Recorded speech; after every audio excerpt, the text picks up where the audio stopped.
अस्सलामुअलैकुम स्टूडेंट्स। आज की केमिस्ट्री ऑनलाइन क्लास में हम डिस्कस करेंगे लिमिटिंग रिएक्टेंट।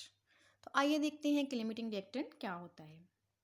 लिमिटिंग रिएक्टेंट को हम डिफाइन करते हैं a reactant which is used और consumed earlier due to its lesser amount and controls the amount of product formed in a chemical reaction is called limiting reactant.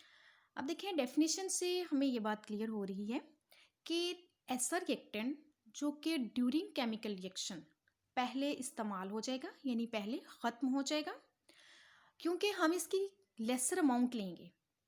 और ये क्या करता है कि it will control the amount of product, के reaction के में कितना प्रोडक्ट बनना है इसको डिसाइड कौन करेगा? Limiting reactant. तो इस किस्म का रिएक्टेंट जो कि ड्यूरिंग केमिकल रिएक्शन पहले इस्तेमाल हो जाए, जिसको हम लेस अमाउंट में यूज़ करें और जो कि प्रोडक्ट की अमाउंट को कंट्रोल करे, that will be called as limiting reactant. तो ये इसकी पर्टिकुलर प्रॉपर्टीज़ हैं। Means it controls the amount of product, it is taken in lesser amount, it is consumed earlier and it will produce least amount of the product. क्योंकि हम limiting reactant जो है बाकी reactants के मुकाबले में उसकी मिकदार कम लेंगे, तो डेफिनेटली उसी तरह से वो प्रोडक्ट भी जो है वो कम प्रोड्यूस करेगा। और जब लिमिटिंग रिएक्टेंट फिनिश हो जाएगा, रिएक्शन हमारा स्टॉप हो जाएगा। रिएक्शन स्टॉप होने से मुराद ये है कि अब मज़ीद प्रोडक्ट जो है वो नहीं बनेगा। तो इसलिए हम कह सकते हैं कि कितना प्रोडक्ट बनना है केमिकल रिएक्शन में, ये डिसाइड कौन करता है? Limiting reactant. अब इसकी हम कुछ एग्जांपल्स लेते हैं। अब देखिए सिंपल सी एग्जांपल जो है वो लिमिटिंग रिएक्टेंट की है बर्निंग प्रोसेस। कि आप किसी मटेरियल को, सपोज कैंडल को, पेपर को या फिर कोल वगैरह को जो है वो बर्न करते हैं। तो बर्निंग में आपको पता है कि एक तो जो है वो बर्निंग मटेरियल आपके पास होगा, दूसरा बर्निंग प्रोसेस को में जो है वो ऑक्सीजन यूज़ हो रही है। ऑक्सीजन अब एयर में जो है वो गैस अमाउंट में मौजूद है। तो देखिए ऑक्सीजन मौजूद है एयर में, लेकिन जब आपके पास कोल, पेपर या वुड वगैरह जो है वो ख़त्म हो जाएगी तो बर्निंग या कंबस्शन जो है वो प्रोसेस ख़त्म हो जाएगा। तो इस एग्जांपल में कंबस्टिबल मटेरियल जो है वो आपके पास क्या हुआ? Limiting reactant. और ऑक्सीजन आपके पास क्या हुई? Exhaust reactant. यानी जो रिएक्टेंट बच जाता है रिएक्शन के बाद, उसको हम क्या नेम देते हैं? एग्जस्ट रिएक्टेंट का। अब इसकी हम एक और सिंपल सी एग्जांपल लेते हैं। अब फ़र्ज़ करें कि आपके पास 20 स्लाइसिस हैं और 9 कबाब हैं। आप इनसे सैंडविच प्रिपेयर करना चाहते हैं। अब देखिए ये अब आपको पता है कि एक सैंडविच के लिए आपको एक कबाब चाहिए और 2 आपको जो है वो सैंडविच स्लाइसिस चाहिए। तो अब देखें जब आपके पास 9 कबाब हैं तो इनको यूज़ करके आप कितने सैंडविचेस प्रिपेयर कर सकते हैं? 9। जब 9 सैंडविच प्रिपेयर हो जाएंगे तो उसके बाद कबाब जो है ये ख़त्म हो गए। हालांकि आपके पास स्लाइसिस मौजूद हैं, लेकिन क्या आप मज़ीद सैंडविचेस प्रिपेयर कर सकते हैं? तो इसका आंसर क्या होगा? नहीं, क्योंकि अब आपके पास कबाब अवेलेबल नहीं है। तो आप देखेंगे कबाब जो थे ये पहले इस्तेमाल हो गए हैं। सैंडविच बनने का प्रोसेस इनकी वजह से अब स्टॉप हो जाएगा। यानी अब कबाब की तादाद जो है वो डिसाइड करेगी कि हमारे पास कितने सैंडविचेस बनने चाहिए। ठीक है, तो ये हमारे पास क्या हुआ? Limiting reactant. अब देखिए 9 सैंडविचेस के बाद आपके पास अगरचे स्लाइस मौजूद हैं, 2 स्लाइस आपके पास क्या होंगे? एक्स्ट्रा। लेकिन अब आप सैंडविच प्रिपेयर नहीं कर पाएंगे। क्यों नहीं कर पाएंगे? क्योंकि कबाब अवेलेबल नहीं है। तो इस तरह से ये वाला जो रिएक्टेंट है, यानी ये कबाब की जो तादाद है, इसको हम कहेंगे ये हमारे पास क्या है? Limiting reactant.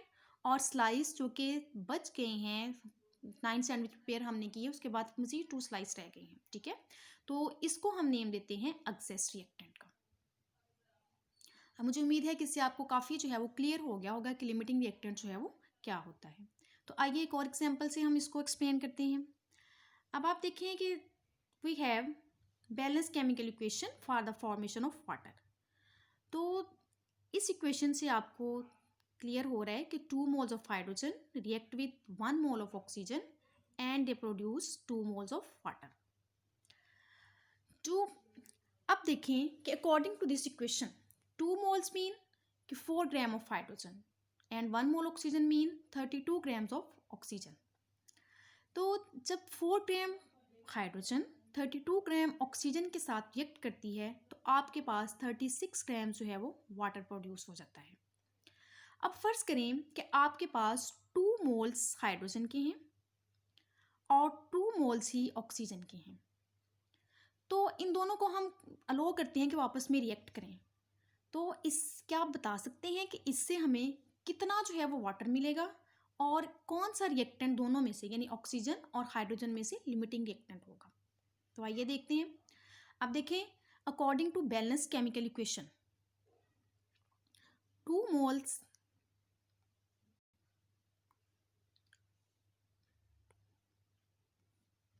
According to balance equation, अब देखें 2 moles of hydrogen react with 1 mole of oxygen. Clear? तो अब 2 मोल हाइड्रोजन यानी 4 ग्राम हाइड्रोजन कंज्यूम हो जाएगी जब वो 32 ग्राम्स यानी 1 मोल ऑक्सीजन के साथ रिएक्ट कर लेगी और हमारे पास 2 मोल्स वाटर प्रोड्यूस हो जाएगा। अब देखें, अगर हम रिएक्टेंट्स में ऑक्सीजन की मिकदार 64 ग्राम्स यानी कि 2 मोल्स लेते हैं तो 1 मोल इसका इस्तेमाल हो गया क्योंकि हमारे पास हाइड्रोजन सिर्फ 2 मोल है। तो 1 मोल ऑक्सीजन के साथ रिएक्ट करने के लिए हमें कितनी हाइड्रोजन चाहिए? 2 मोल। तो अब हाइड्रोजन के 2 मोल्स जो थे वो इस्तेमाल हो गए। अगरचे अब मीडियम में ऑक्सीजन मौजूद है लेकिन रिएक्शन जो है वो स्टॉप हो जाएगा। क्यों? क्योंकि ऑक्सीजन के साथ रिएक्ट करने के लिए हाइड्रोजन अवेलेबल नहीं है। तो अब देखें, हमने कहा था कि लिमिटिंग रिएक्टेंट जो है वो होता है जो रिएक्शन में पहले इस्तेमाल हो जाए। ठीक है, तो इसका मतलब है हाइड्रोजन इस एग्जाम्पल में क्या है? लिमिटिंग रिएक्टेंट है। जबकि ऑक्सीजन के हमने 2 मोल्स लिए थे, 1 मोल यूज़ हो गया जबकि 1 मोल अभी मज़ीद मौजूद है यानी कि 32 ग्राम्स ऑक्सीजन मौजूद है लेकिन रिएक्शन नहीं होगा क्योंकि ऑक्सीजन के साथ रिएक्ट करने के लिए हाइड्रोजन अवेलेबल नहीं है। तो लिहाजा रिएक्शन क्या हमारा स्टॉप हो जाएगा और इन मिकदारों से यानी 2 मोल हाइड्रोजन और 2 मोल ऑक्सीजन से हमें कितना मोल वाटर मिलेगा? जस्ट 2 मोल, क्योंकि जब 2 मोल हाइड्रोजन रिएक्ट कर लेगी 2 मोल वाटर प्रोड्यूस हो गया। अब ऑक्सीजन तो मौजूद है लेकिन हाइड्रोजन नहीं है, इसलिए मज़ीद प्रोडक्ट जो है वो नहीं बनेगा। क्लियर? तो इसलिए हम कहते हैं कि लिमिटिंग रिएक्टेंट डिसाइड करता है कि ड्यूरिंग केमिकल रिएक्शन कितना प्रोडक्ट जो है वो बनना चाहिए। तो यहाँ हाइड्रोजन क्योंकि लिमिटिंग रिएक्टेंट है तो हाइड्रोजन की बुनियाद पे हमारे पास 2 मोल वाटर जो है वो प्रोड्यूस हो रहा है।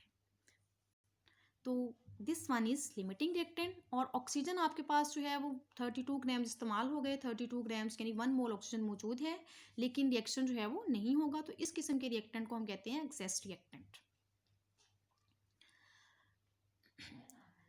उम्मीद है कि अब आपको काफ़ी जो है ये लिमिटिंग रिएक्टेंट का आइडिया जो है वो हो गया होगा। तो अब देखिए, क्वेश्चन यहाँ पे ये आता है कि किसी भी रिएक्शन के लिए सपोज रिएक्टेंट्स की मिकदारें दे दी जाती हैं कि इतने ग्राम्स हमारे पास ये रिएक्टेंट है, इतने ग्राम्स हमारे पास ये रिएक्टेंट है, या मोल्स में जो है वो हमें रिएक्टेंट्स की मिकदारें दे दी जाती हैं। तो फिर उन रिएक्टेंट से हम कैसे जो है वो पता चला सकते हैं कि इनमें से कौन सा लिमिटिंग रिएक्टेंट है? तो लिमिटिंग रिएक्टेंट को आइडेंटिफाई करने के कुछ स्टेप्स हैं। फर्स्ट ऑफ ऑल हमने क्या करना है कि जो आपको मिकदारें दी जाती हैं रिएक्टेंट्स की, हम उनको कन्वर्ट करेंगे नंबर ऑफ मोल्स में। ठीक है, calculate number of moles from the given amount of the reactants. अब देखिए, हमारे पास तमाम रिएक्टेंट्स के नंबर ऑफ मोल्स आ जाएंगे। सेकेंड स्टेप पे हमने क्या करना है कि according to balance chemical equation हम हर एक रिएक्टेंट की बेस पे कैलकुलेट करेंगे कि हर रिएक्टेंट की वो मिकदार या मोल कितने मोल जो है वो प्रोडक्ट के प्रोड्यूस कर रहे हैं।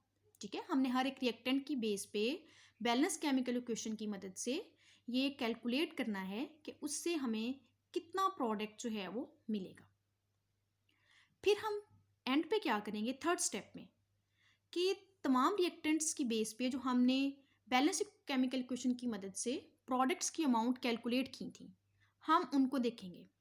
इनमें से जो रिएक्टेंट हमें सबसे कम मिकदार में प्रोडक्ट दे रहा होगा उसको हम कहेंगे this is the limiting reactant.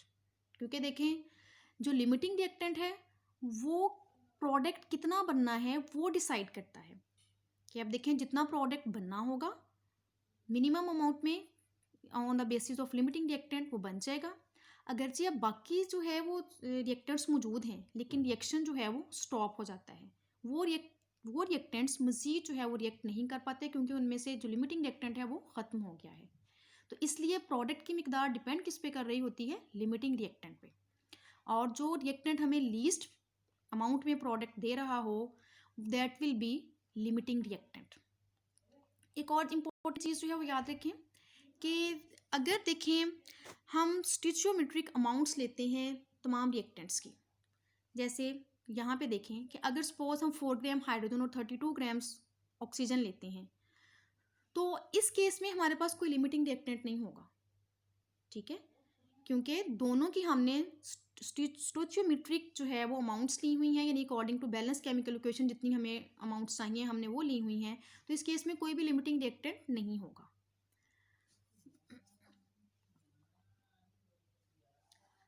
Okay, अब मज़ीद इसको हम एक एग्जांपल की मदद से देखते हैं। आपकी बुक में ये एग्जांपल दी गई है, तो चलिए इसको डिस्कस करते हैं।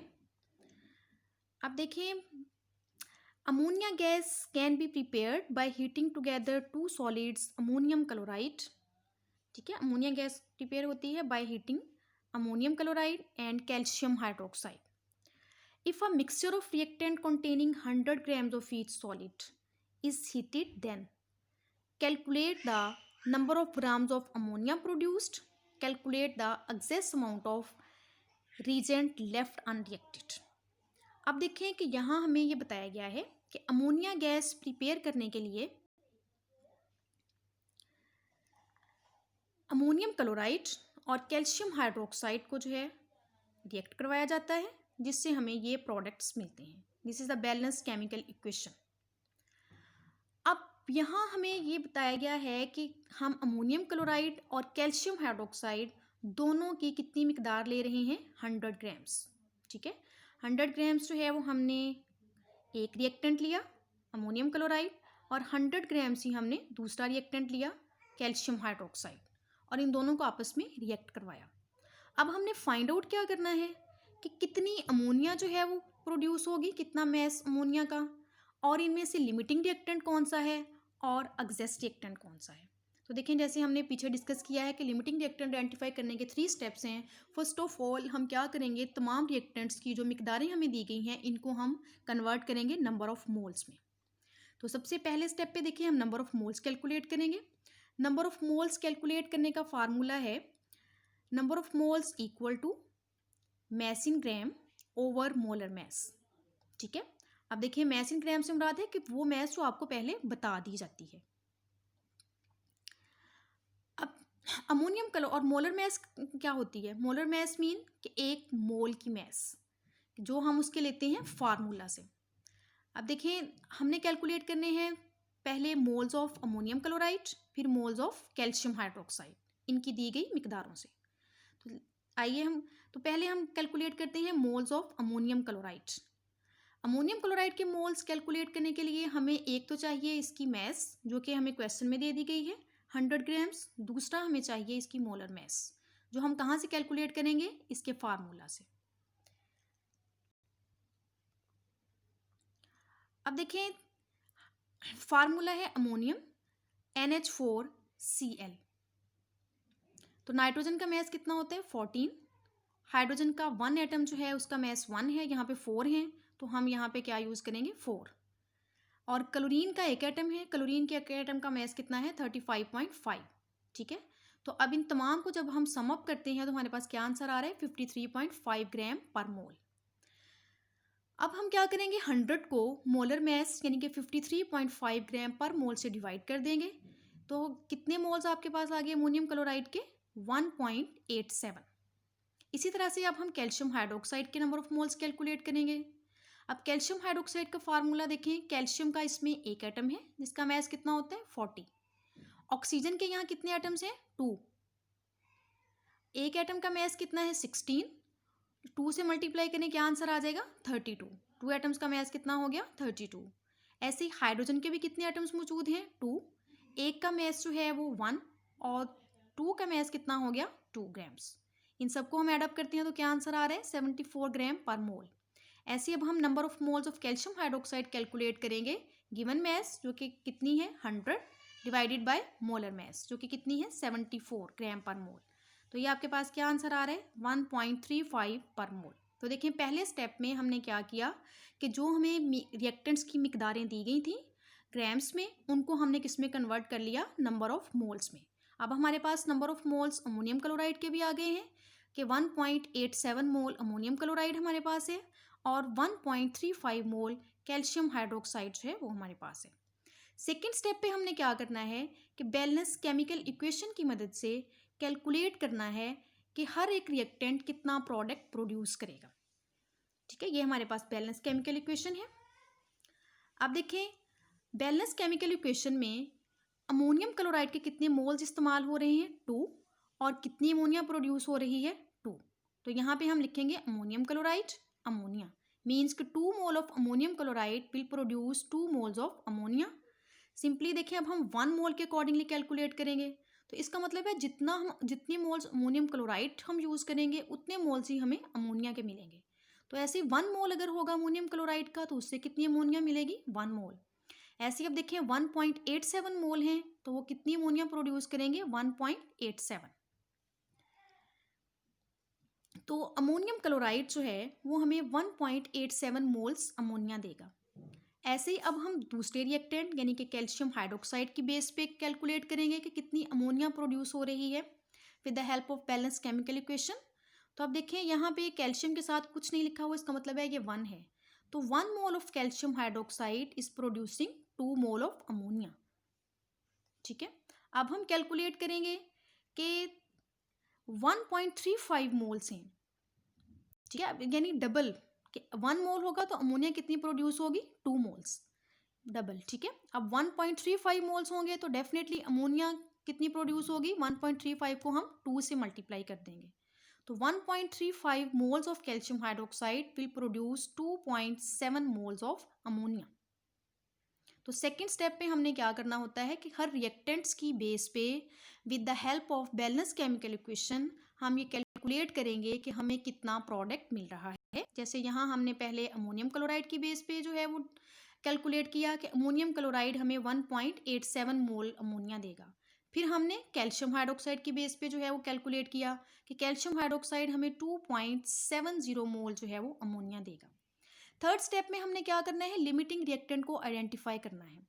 कैसे कि अब देखें हम देखेंगे कि अमोनियम क्लोराइड 1.87 आपको दे रहा है मोल्स अमोनिया के और कैल्शियम हाइड्रोक्साइड 2.7। वो रिएक्टेंट्स जो कि लेस अमाउंट में प्रोडक्ट प्रोड्यूस करे उसको हम कहते हैं लिमिटिंग रिएक्टेंट। इन दोनों में से लिमिटिंग रिएक्टेंट कौन सा होना चाहिए। अब देखें 1.87 इज लेस देन 2.7 तो it means ammonium chloride is a limiting reactant in this reaction while calcium hydroxide is exhaust reaction यानी कि रिएक्शन स्टॉप हो जाएगा लेकिन इसकी मिकदार जो है वो मौजूद रहेगी मीडियम में। ओके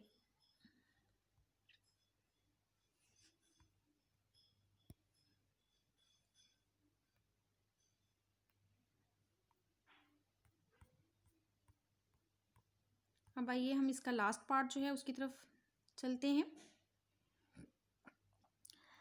अब देखें रिएक्शन जो है हमें 1.87 मोल अमोनिया मिलेंगे।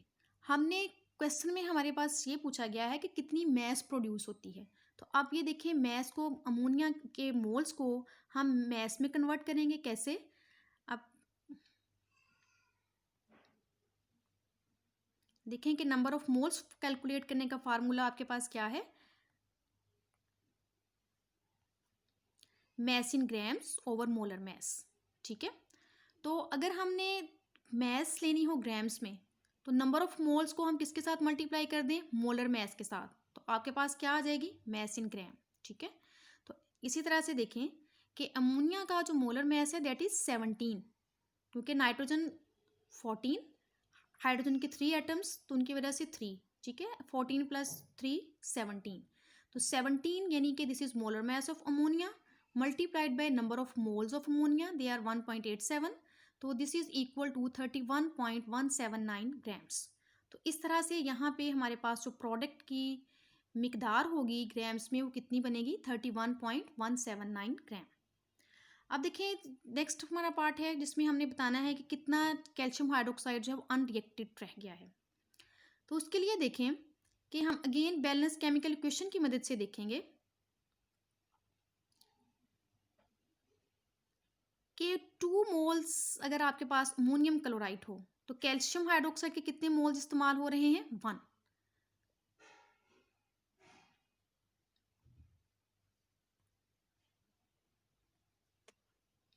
तो यहाँ पे देखें इसी तरह से हम इनको कंपेयर करेंगे कि अमोनियम हाइड्रोक्साइड, कैल्शियम हाइड्रोक्साइड के 2 मोल्स ऑफ